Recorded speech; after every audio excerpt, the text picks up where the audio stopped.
Bab 75. Istri untuk sang mafia. Arumi dan Max akhirnya sampai juga di rumah Pak Yai. Kebetulan, keluarga Pak Yai baru mau makan siang. Bagaikan pucuk dicinta ulam pun tiba. Perut keduanya yang menjerit lapar mendapatkan rejeki dadakan. Masya Allah. Masakan istri dari Pak Yai sangatlah nikmat. Terbukti, Max terlihat lahap. Pria itu sebelumnya pemilih soal makanan. Apalagi, dengan menu yang berbahan sayuran. Sepertinya, ada yang kepincut sama masakanmu, Buk, kata Pak Yai seraya mengerling ke arah istrinya. Arumi yang sadar langsung menyenggol sikut suaminya itu. Max menghentikan suapannya kemudian menoleh ke arah istrinya. Max bertanya dengan isyarat mata. Hingga Arumi pun melakukan isyarat yang sama. Tak apa, nak Arum. Ibuk senang loh. Nanti kalian bungkus ya. Buat makan malam, kata Bu Yai yang paham. Arumi sontak menolak halus dengan mengatakan bahwa dia juga masak gulai dari ayam kampung yang diberikan oleh salah satu tetangganya yang memang peternak ayam. Suamiku suka, loh nduk, kata Bu Yai lagi. Pangapunten, Bu Yai. Sampun kenyang, kata Arumi berusaha mengeluarkan kembali kosakata bahasa desanya yang terkenal halus. Karena dekat dengan keraton atau kerajaan zaman dahulu. Bu Yai pun tersenyum. Nanti ibu kasih resepnya saja ya. Supaya kapan-kapan kamu bisa memasaknya untuk suamimu, katanya lagi, memberikan pilihan yang membuat senyum itu terbit di wajah Arumi. Kalau hanya sekedar resep tidak akan dia tolak. Karena memang masakan Bu Yai ini nikmat. Selepas makan, Pak Yai memanggil Max mengajaknya ngobrol di ruang tamu. Sementara Arumi ikut Bu Yai ke dapur. Kamu itu tamu loh, nduk. Ndak perlu ke dapur. Sana, usir Bu Yai yang melihat Arumi hendak mencuci piring kotor. Arumi bukan tamu spesial Bu Yai. Arumi ini tetangga yang baru saja numpang makan, kelakar Arumi. Karena di dapur dan berdua dengan Bu Yai, maka Arumi membuka himarnya. Ibu gak tega loh, nduk. Nanti tanganmu yang halus terkena sabun cuci jadi kasar, kata Bu Yai. Ndak apa, Bu Yai. Arumi di rumah juga kan nyuci sendiri. Arumi tidak alergi kok dengan sabun. Insya Allah aman. Arumi tetap bersikeras untuk melakukan keinginannya yaitu mencuci piring. Sementara Bu Yai memuji Arumi berkali-kali dalam hatinya. Kamu itu bukan hanya cantik wajahnya saja, nduk. Namun hatinya juga. Beruntungnya orang tua yang memiliki anak sepertimu. Singkat cerita, anak perempuan Bu Yai dan Pak Yai ini agak sulit diatur. Gadis sepantaran Arumi itu sudah berkali-kali kabur dari pesantren dan bahkan telah kawin lari dengan laki-laki yang merupakan pacarnya. Kabarnya, gadis itu murtad. Dia tinggal di kota seberang. Bersyukur sekali jika ibu memiliki anak perempuan yang solihah sepertimu, nduk. Tidak seperti putri satu-satunya kami yang. Arumi menghentikan pekerjaannya. Dia menatap wanita di sebelahnya yang telah berlinang air mata. Arumi diam. Dia berharap Bu Yai bercerita tanpa dia harus bertanya. Saya kadang merasa malu dengan para warga di sini. Suami ibu, ceramah ke sana ke sini menyebarkan syiar Islam. Bahkan ibu juga memiliki yayasan sekolah usia dini. Akan tetapi, kami gagal mendidik putri kami sendiri. Putri kami yang mengingkari syahadatnya, tutur Bu Yai yang pada akhirnya tak mampu lagi menahan lesakkan air mata. Hingga cairan bening itu tumpah membanjiri pipinya. Ya Allah, Buk. Arumi membiarkan wanita itu jatuh ke dalam pelukannya. Membiarkan tubuh yang bergetar hebat itu mengeluarkan unek-uneknya. Allah yang Maha Tahu. Bahkan sekelas Nabi Nuh juga memiliki anak dan istri yang membangkang dengan Tuhannya. Sing sabar, untuk Ibu dan Pak Yai. Kita hanya pendakwah yang menyampaikan kebenaran akan agama ini, Buk. Kita tidak memiliki mukjizat untuk meluruskan iman orang lain. Allah lah yang berhak menentukan hidayah dan rahmatnya akan diberikan kepada siapa. Semoga Allah belum menutup rahmat dan kasih sayangnya dari putri Ibu. Arumi mencoba menenangkan hati Bu Yai dengan kata-katanya yang berasal dari pengetahuannya yang terbatas. Terima kasih, Nduk. Oh iya, katanya selagi di kota kamu ini mengejar SDIT toh. Arumi mengangguk sebagai jawaban dari pertanyaan Bu Yai. Kalau begitu, boleh bantu Ibu mengajar di PAUD milik Ibu, Nduk. Tawar Bu Yai yang langsung dijawab senyum lebar oleh Arumi. Kebetulan dirinya sudah sangat merindukan momen seperti itu. Di rumah. Tadi Bu Yai menawarkan Arum untuk menjadi tenaga pengajar di sekolah usia dini milik beliau. Menurutmu, bagaimana? Tanya Arumi pada Max ketika mereka tengah bercengkerama di ruang tamu. Siapa sih? Max mengerutkan keningnya heran dengan panggilan yang Arumi sematkan. Singkatan dari Zauji supaya tidak terlalu panjang. Arumi terkekeh saat mengatakannya. Bisa saja kamu tuh. Max, sekarang sering sekali tersenyum. Urat wajahnya tidak lagi sekaku dulu. Tak ada lagi aura yang menyeramkan ketika dia sedang bersama Arumi. Masya Allah ya. Kebetulan Pak Yai juga menawarkan pekerjaan padaku, sayang. Arumi yang kaget refleks mendekat kemudian mencekal lengan suaminya. Alhamdulillah. Pekerjaan apa, sih? Jadi supir pribadinya yang akan ikut kemanapun panggilan ceramah atau kajian. Secara tidak langsung nanti, aku bisa banyak tanya-tanya soal agama Islam kan? Secara tidak langsung juga aku akan sering hadir di majelis-majelis ilmu. Max bertutur dengan kedua mata yang berbinar. Sementara Arumi hampir menangis. Alhamdulillah. Semoga ini adalah awal yang baik untuk masa depan kita, sih. Arumi juga senang sekali bisa mengajar lagi, ucap Arumi yang kini sudah tak mampu lagi membendung rasa harunya. Semoga identitasmu tetap tersembunyi. Arumi mencium pipi Max sambil menarik janggut yang mulai lebat di rahang suaminya itu. Siapa yang akan kenal denganku sekarang? Bahkan Dev dan Anne pun tidak akan mengenai ketua mereka ini. Max tergelak di balik kesedihannya ketika mengingat dua nama tersebut. Semoga mereka juga selamat ya, sih. Arumi tahu, rasa rindumu pada mereka terkadang mengganggu lelapnya tidurmu. Max menunduk, menekan ujung matanya dengan ibu jari dan telunjuk. Aku tidak ingin bahagia dan selamat sendirian, sayang. Aku ingin mereka ikut bersamaku. Max terisak mengingat dua orang-orang terbaiknya. Di sebuah tempat yang jauh.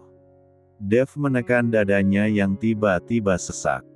Rasanya sulit sekali untuk bernapas. Dev pun terjatuh dari posisinya yang tengah berdiri di depan jendela. Selama tahu. Wanita itu berlari masuk ke dalam kamar Dev kemudian menangis begitu saja. Aku merindukannya, Dev. Ketua juga merindukan kita, An. Kita harus meminta tolong pada siapa, untuk menunjukkan lokasi keberadaannya. Tanya Anne di sela-sela isak tangisnya. Apa kau percaya Tuhan, An? Hah? Apa? Kau pernah berdoa? Apa saraf dalam kepalamu bermasalah, Dev? Bab 76. Hari berganti hari, tak terasa sudah bulan ketiga Max dan Arumi berada di desa ini. Keduanya menjalani kebersamaan dengan manis, saling menghargai serta menghormati. Menjalani peran mereka masing-masing dengan baik. Walaupun hanya akan berkumpul jika malam tiba. Terkadang, Max ada di rumah sementara Arumi mengajar di Taman Pendidikan Al-Quran tingkat desa, milik Bu Nyai. Max tidak protes. Justru dia akan menyusul istrinya setelah merapihkan rumah. Max menyapu, mengepel, cuci baju dan piring. Dia bahkan memotong kayu untuk bahan bakar. Karena pasokan gas di desa tidak sebanyak di kota besar. Mereka sebagian masih menggunakan kayu bakar untuk memasak air atau menanak nasi. Agar dapur tidak menghitam karena arang, juga demi keselamatan istrinya. Max dengan inisiatif serta kreativitasnya sendiri, membuat tungku kayu yang lebih safety. Max bahkan merenovasi bagian belakang rumah itu walaupun ala kadarnya. Max memang cepat belajar dan beradaptasi. Mungkin karena hatinya sudah menerima dengan ikhlas takdirnya saat ini. Tenaganya yang kuat dari badannya yang tinggi besar itu, membuat segala pekerjaan lebih mudah dan cepat selesai. Maka tak sedikit warga yang menjulukinya Samson Bule. Mereka memanggil Mas Samson atau Mas Bule. Ditambah Max kini memiliki rambut lebat berwarna kecoklatan di sekitar rahangnya. Rambutnya yang sebahu terkadang ia biarkan tergerai atau sesekali diikat ke belakang. Arumi terkadang iseng, dan mengepang rambut ikal suaminya dengan karet warna-warni. Max diam saja. Asalkan Arumi tersenyum dan tertawa dia rela jadi objek derita. Jam di dinding menunjukkan pukul 9 pagi. Pekerjaan Max di rumah sudah selesai. Pria itu tersenyum puas karena kewajibannya mampu ia laksanakan semakin baik. Max memutuskan ke belakang kemudian membuka pancuran air khusus. Pria itu mengusap peluh yang membanjir otot kekarnya hingga dadanya yang liat. Pekerjaan kasar yang dilakukannya, secara tak langsung cukup menjaga bentuk serta kebugaran tubuhnya. Max berwudu, setelah itu mengenakan gamisnya. Menggelar sajadah kemudian berdiri tegak menghadap kiblat. Selama beberapa bulan ini, Max istiqomah mengerjakan duha 4 rakaat. Ada banyak doa yang ia pinta pada Robnya. Salah satunya, agar Allah memberinya kesempatan untuk bertemu lagi dengan Dev dan N, juga anak buahnya yang lain. Max hanya ingin meminta maaf pada mereka. Max juga ingin mengutarakan niatnya, meninggalkan dunia hitamnya itu. Tidak ada manusia terkuat dan paling berkuasa sesungguhnya. Karena semua takkan mampu menjegal al-maut yang dikuasai Israel. Tak ada manusia yang mampu menolak kematian jika waktu itu telah datang. Kekayaan serta kekuasaanmu takkan berguna. Sebanyak apapun anak buahmu juga tak berguna. Sebanyak apapun senjata dan alat militermu itu juga tak berguna. Tak ada satupun kekuatan yang mampu menandingi penciptamu. Dialah Allah. Dia yang paling kuat dan berkuasa di atas penguasa sekalipun. Bahkan, garis batas kekuasaan yang kau sombongkan itu hanya meliputi sebagian kecil dari bumi yang kau pijak. Bumi yang dalam sekejap mampu Allah gulung dan gulingkan. Hingga, apapun yang ada dan berdiri dengan congkak di atasnya tertelan hidup-hidup. Bahu pria kekar itu nampak bergetar, Max semakin larut dalam penyesalan akan dosa-dosanya selama ini. Entah sudah berapa kali dia menangisi masa lalunya. Sudah banyak kali dirinya meminta ampun pada Tuhannya. Tuhan yang takkan pernah dia ingkari lagi selamanya. Semakin dekat dengan lingkungan yang baik maka Max semakin meyakini agama yang kini ia anut. Semakin besar keimanannya maka semakin takut akan dosa maksiat. Max meraih mushaf Al-Quran di atas rak kecil di depannya. Kemudian membukanya dengan tangan yang gemetar. Baru kemarin dia menyelesaikan juz pertamanya. Agak lama karena Max juga memahami artinya. Dia tak mau membaca Al-Quran tanpa tahu apa arti dari yang dibacanya. Karena itulah, Max akan meneteskan air matanya kerap kali sang istri membacakan arti dari ayat yang ia baca. Apalagi ketika Pak Yai mengajaknya tadabur surah Yasin. Bergetar seluruh sendi dalam tubuhnya, mengingat dahsyatnya siksaan dalam neraka. Juga betapa indahnya kehidupan abadi di dalam surga. Max, orang yang cepat dalam belajar, menghafal dan meniru. Itu salah satu kelebihan yang ia miliki dalam otaknya. Max termasuk orang yang jenius itu yang dikatakan oleh Pak Yai. Karena hanya dalam waktu 1 bulan Max mampu menghafal banyak doa-doa maupun hadis dan juga semua surah Al-Quran di juz 30. Selesai mengaji 2 ain, Max memutuskan untuk memasak. Hari ini dia free. Pak Yai tidak ada jadwal ceramah atau panggilan mengisi kajian. Setelah sebelumnya selama 1 pekan full Max ikut kemanapun mengantar ulama desa itu.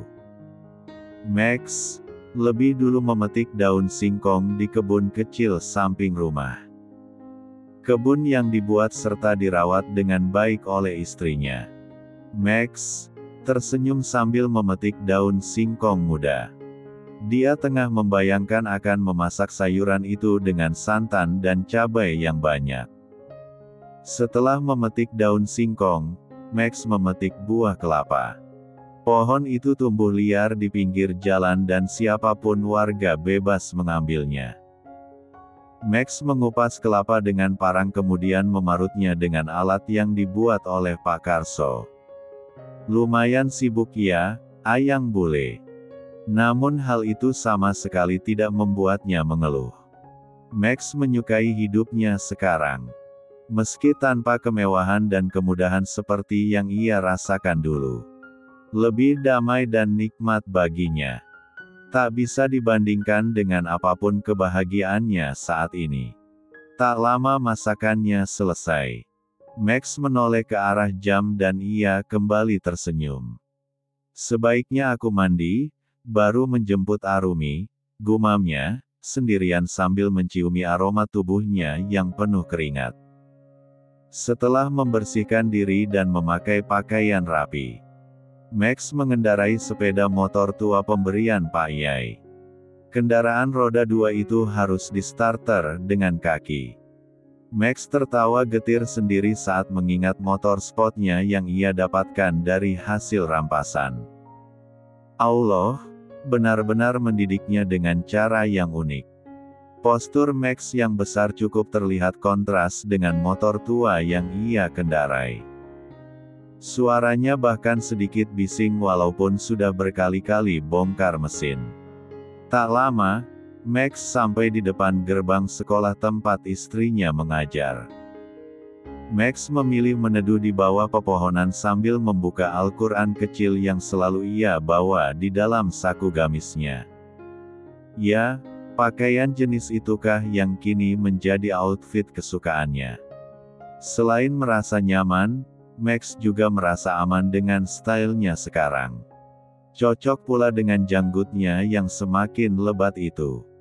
Arumi yang sudah keluar dari kelas, berjalan sambil tersenyum di balik cadarnya.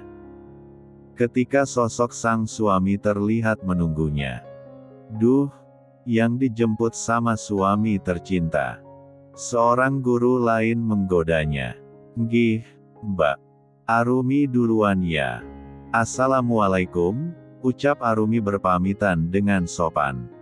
Waalaikumsalam, Dek. Hati-hati ya, Jawab guru wanita yang nampak lebih dewasa dengan jilbab lebarnya. Namanya Asminah. Dia salah satu kerabat dari Bu Nyai. Arumi menghampiri Max yang tengah tersenyum padanya. Assalamualaikum Zauji, sapa Arumi seraya mencium punggung tangan suaminya. Max langsung membalas dengan mencium kembali tangan istrinya bolak-balik. Arumi menunduk malu akan sikap manis Max padanya di tempat umum begini. Pria itu sama sekali tidak menutupi keromantisan mereka.